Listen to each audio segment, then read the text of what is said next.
Les résultats des quarts de finale de la Coupe du Monde de rugby, la très large victoire des Bleus en handball, ou encore la double attribution des Jeux Olympiques 2030 et 2034, c'est le menu de la revue sport du 16 octobre.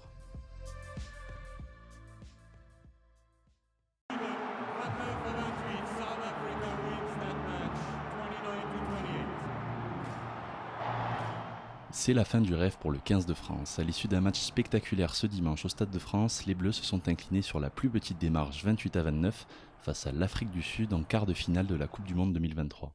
Invaincus depuis 18 matchs à domicile, les hommes de Fabien Galtier ont bataillé jusque dans les ultimes instants avec les champions du monde en titre. Mais ils quittent cette Coupe du Monde amère au port du dernier carré. Après une première mi-temps riche de 6 essais qui a vu les Bleus rentrer devant au vestiaire 22-19, le second acte a été plus brouillon pour les Bleus qui ont été punis.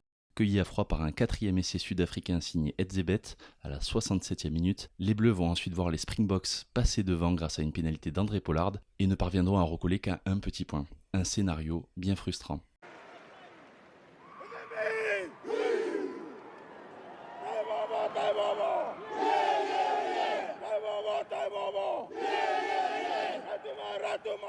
Et l'aventure s'arrête là pour les Flying Fijians, battus en quart de finale 30-24 hier au stade Vélodrome par l'Angleterre. Les Fidjiens repartent avec le sentiment du devoir plus qu'accompli. Après avoir sorti l'Australie en phase de poule, c'est la troisième fois que les Fidji se hissaient en quart de finale, après 1987 et 2007. Pourtant, les Anglais se sont fait peur jusqu'en fin de match, alors qu'on croyait l'issue du match scellée quand le score est de 24-10 pour les Anglais à la 64e minute.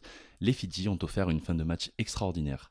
En marquant 2 essais transformés coup sur coup, les Fidjiens se sont offert le droit de croire en une belle remontée. Mais comme beaucoup de fois, les Anglais ont su s'en remettre à leur bon jeu au pied, à l'image d'un Owen Farrell, auteur de 20 points pour faire la différence. Avant ces affiches de dimanche, il y avait aussi les 2 premiers quarts de finale qui ont été disputés ce samedi. À 17h, le Pays de Galles avait rendez-vous avec l'Argentine, un duel qui a tourné à l'avantage des Pumas qui ont renversé le match 17-29 après avoir été menés une importante partie du match.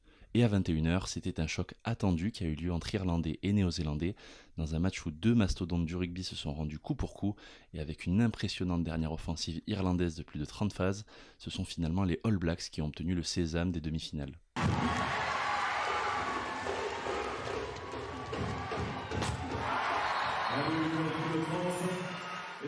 Les Bleus n'ont pas fait de cadeau à la Lettonie. L'équipe de France féminine de handball a même fait une démonstration en écrasant les Lettonnes sur le score de 55-8. Elle signe ainsi la plus large victoire de leur histoire avec 47 points d'écart. Les ailières Chloé Valentini et Alicia Toublanc ont été à la fête en s'offrant 5 buts chacune.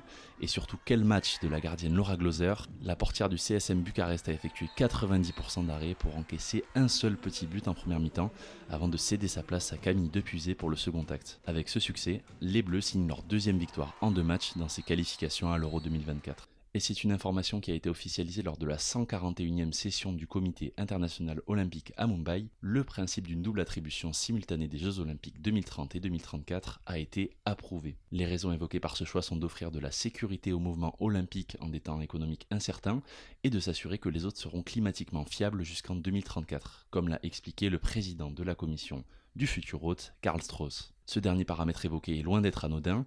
Un rapport dévoilé vendredi par le CIO a montré que seuls 10 pays dans le monde seront encore en mesure d'accueillir les Jeux olympiques et paralympiques d'hiver en 2040. Un chiffre qui fait froid dans le dos pour un événement grandement menacé pour les décennies à venir.